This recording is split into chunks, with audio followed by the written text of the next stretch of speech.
अस्सलाम वालेकुम दोस्तों, उम्मीद है कि आप लोग खैरियत से होंगे। डिफेंस अफगानिस्तान की एक नई वीडियो के साथ मैं आप लोगों के साथ हाजिर हूँ। दोस्तों, जैसा कि हम जानते हैं कि तुर्की की तरफ से अमेरिका से लेटेस्ट जनरेशन के F-16 ब्लॉक 70 को हासिल करने की कोशिश की जा रही थी। इसी तरह ग्रीस, जो कि तुर्की का काउंटर पार्ट है, वो भी अमेरिका से F-35 फिफ्थ जनरेशन के फाइटर जेट्स प्रोक्योर करने की कोशिश कर रही थी। लेकिन अमेरिका की तरफ से दोनों ममालिक को फाइटर जेट्स की सेल रोक दी गई थी। अब एक रिपोर्ट सामने आ रही है कि तुर्की ने स्वीडन को बतौर नेटो मेंबर एक्सेप्ट किया है। वहीं पे अमेरिका ने भी दोनों मुल्कों को इन फाइटर जेट्स की सेल को अप्रूव किया है।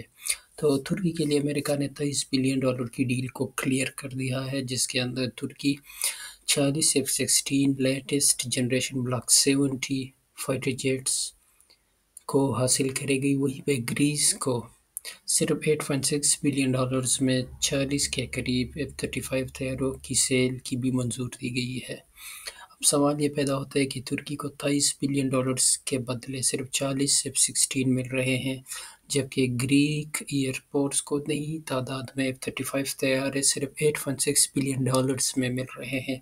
तो ये कैसे हो सकता है? तो ये बात हम आपको बताते चले कि तुर्की को खाली F-16 नहीं मिलेंगे, बल्कि अपग्रेडिंग किट भी मिलेगी, जो कि उनके 70 एग्जिस्टिंग F-16 को लेटेस्ट जनरेशन ब्लॉक 70 स्टैंडर्ड पे अपग्रेड करेगी। तो दोस्तों, ये पॉसिबिलिटी भी एग्जिस्ट करती है कि जो F-35 तुर्की के लिए बनाए गए थे, उन्हीं को ग्रीस को दिया जाए। तो अमेरिका बैलेंसिंग एक्ट ज़रूर दिखा रहा है, पर चीज़ें बैलेंस नहीं है। F-16 के मुकाबले में F-35 काफ़ी ज़्यादा कैपेबल है। वहीं पे ग्रीक एयरफोर्स के F-16 को पहले ही से ब्लॉक 70 में अपग्रेड किया जा रहा है and will receive more Block 70 F-16 fighter jets in future. बाकी रफ़ाइल भी ग्रीक एयरफोर्स को मिल चुके हैं। तो टेक्नोलॉजिकली ग्रीक एयरफोर्स अभी भी तुर्की एयरफोर्स से बेटर है और काफ़ी अच्छी पोजीशन में है। भले ही अमेरिका ने तुर्की को थोड़ा एडवांस F-16 की सेल अप्रूव की हो, पर साथ में ग्रीक एयरफोर्स को F-35 की सेल अप्रूव करते हुए ये इंश्योर किया कि टेक्नोलॉजिकल एज जो है वो ग्रीक एयरफोर्स के पास ही रहे। तो दोस्तों, जैसे कि आप तुर्की के फ्यूचर जनरेशन प्लेटफॉर्म, जैसे कान कहा जाता है, जानते होंगे, लेकिन तुर्क एयरफोर्स में इसको इंडक्ट होने के लिए कई साल लग सकते हैं। और वैसे भी F-35 की कैपेबिलिटी कान के कंपैरिजन में बेटर होगी। बट ये चीज़ हम यहाँ ज़रूर कहेंगे कि तुर्की की जो अप्रोच है वो उसे लॉन्ग टर्म में इंडिपेंडेंट बनाती है, जबकि इंडिपेंडेंट होने का विजन ग्रीक एयरफोर्स में नहीं दिख रहा। अब ये देखना होगा कि तुर्की यूरो फाइटर टाइफून को ख़रीदने पर गौर करेगी या नहीं, क्योंकि यूरो फाइटर टाइफून के आने से चीज़ें थोड़ी बैलेंस हो सकती है और रफ़ाइल के मुकाबले में एक अच्छा काउंटर पार्ट मिल सकता है।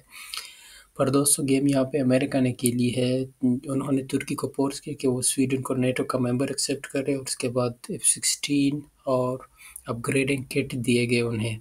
साथ ही साथ ग्रीस को खुश करने के लिए F-35 की मंजूरी दी गई। तो अल्टीमेटली फ़ायदा यहाँ पे अमेरिका का हुआ है। दोनों राइवल्स को अमेरिका एक दूसरे के अगेंस्ट आर्म्ड कर रहा है और प्रॉफिट भी बना रहा है। बाकी ये फ्यूचर में देखने वाली बात होगी कि तुर्किश एयरफोर्स ग्रीक एयरफोर्स को कैसे मैच करने की कोशिश करती है। और जबकि एडवांटेज अब क्लियरली ग्रीक एयरफोर्स के पास रहता है।